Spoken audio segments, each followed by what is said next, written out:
Well, hello YouTube. It's been a while. Primarily, it's because I've been having a bit of computer issues tied to the fact that I have a new job. And, well, yeah. So, the issues that I've been having with my computer, I have a Lenovo Y500 laptop that I've been using for my video editing. And it's having power supply issues. The power brick died, the one that came with it, so I purchased another one, and it was working fine with the new one, and then all of a sudden it would decide that it was no longer connected to power, and it would run off the battery, and when the battery drained flat, it died. And the only way to get it to work again is to remove the battery, disconnect the AC supply, plug the AC supply back in, put the battery back in, and then turn it on. And it would see that the battery's connected. Now, it doesn't do this all the time. Sometimes it's fine. Other times it just decides it doesn't want to be plugged into AC and turns it off. So I'm not sure what's up with that, and the major problem is the battery lasts for maybe an hour or two. It's still the original battery. And to upload a video on my internet connection takes at least like 5 hours. I just let it go overnight. So I ended up finding this on eBay and purchasing it. And what it is a Sterling lunchbox style luggable computer. And it is actually a little bit better spec than my laptop is. It has an Intel i7. Oh, what is it? Well, we'll look at that when we open it up.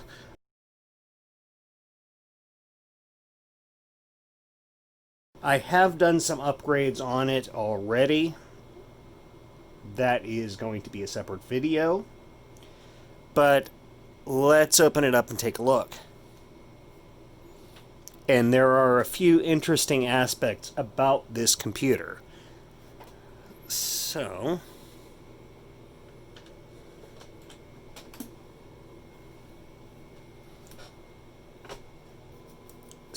I've already upgraded this, installed Windows 10 and everything.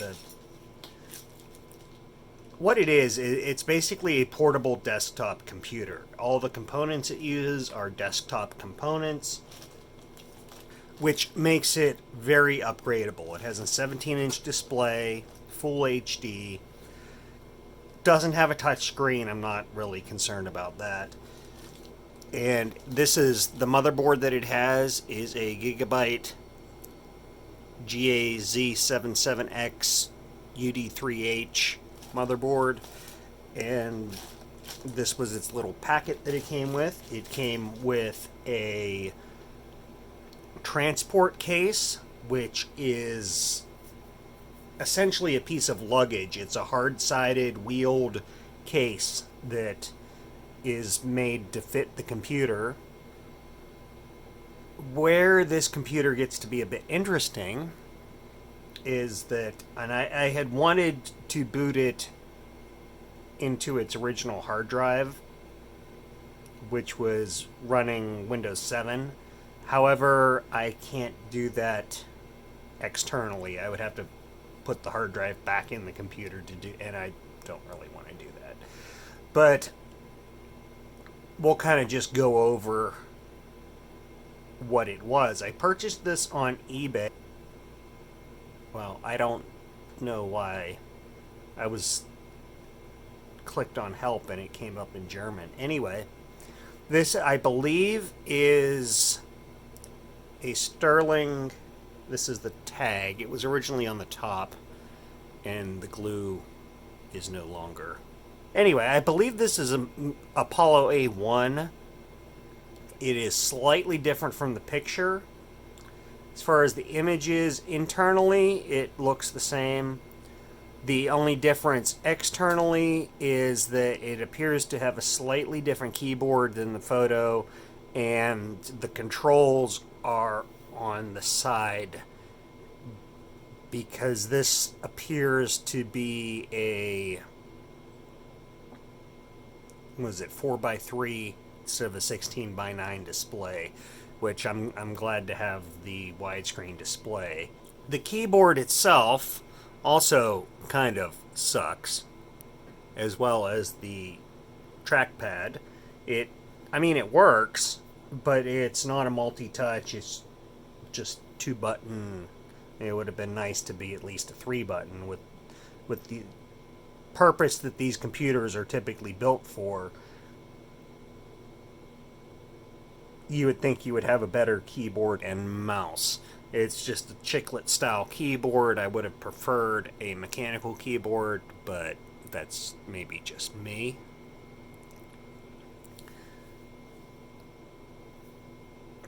Again, there's no model designations on this unit itself. There's a spot on the back where it appears that a sticker was removed, whether that was a sticker from the company or a sticker from the manufacturer, I'm not sure.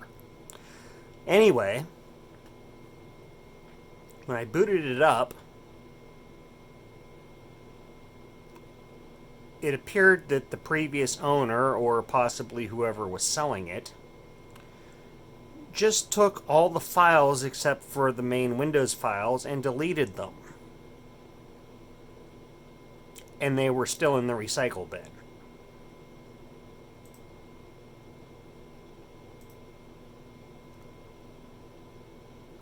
We have a folder here.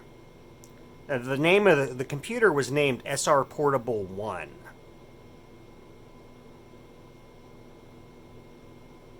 And there's a folder called SolarReserve. So I did a little bit of research.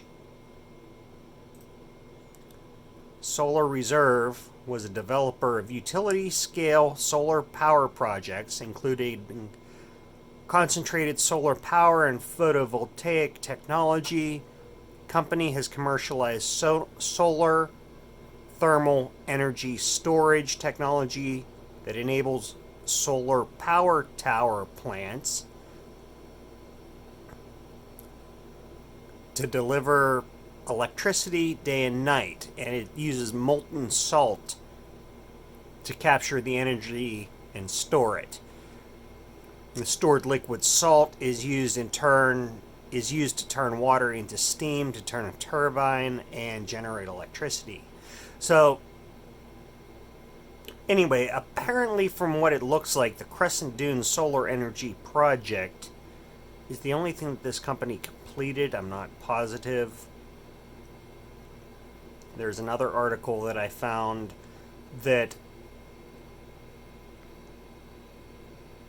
2016 SolarReserve connected its 110 megawatt Crescent Dune solar thermal power plant in the state of Nevada. It reached its peak as a company. Filed bankruptcy a few months ago, and a few days ago all activity ceased permanently, which was in February 7th, 2020. So I purchased this computer at the beginning of June. So there we have it.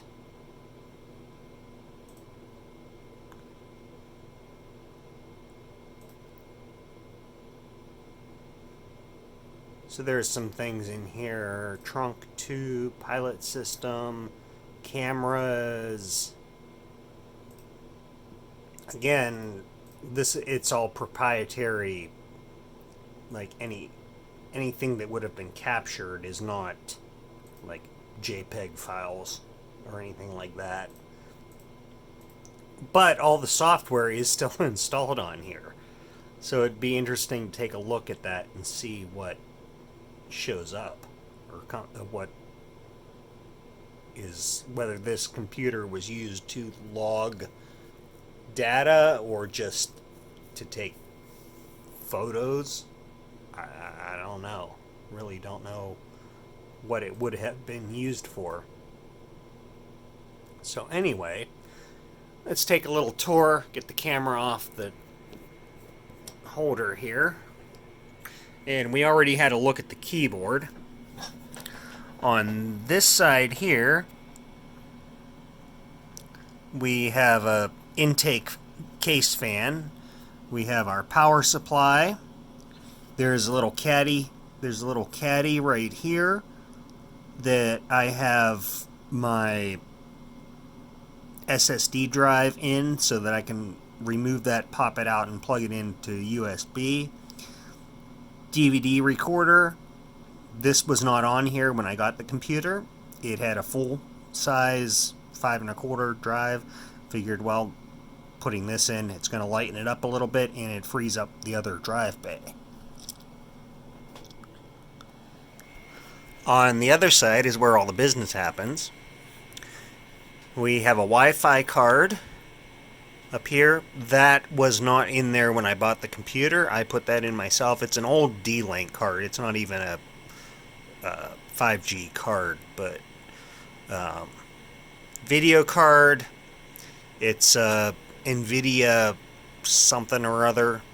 Could probably be due for an upgrade.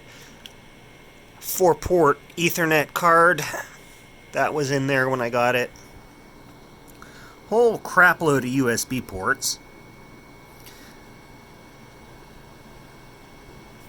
The onboard video stuff is disabled in the BIOS, so I'm not worried about that.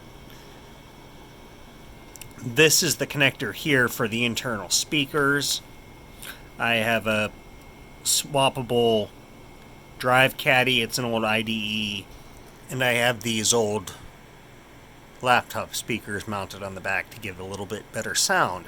It does have a cover that goes over this for actually it's sitting right back there, but I have it off because the speakers get in the way. Anyway, there we have it. Thanks for watching.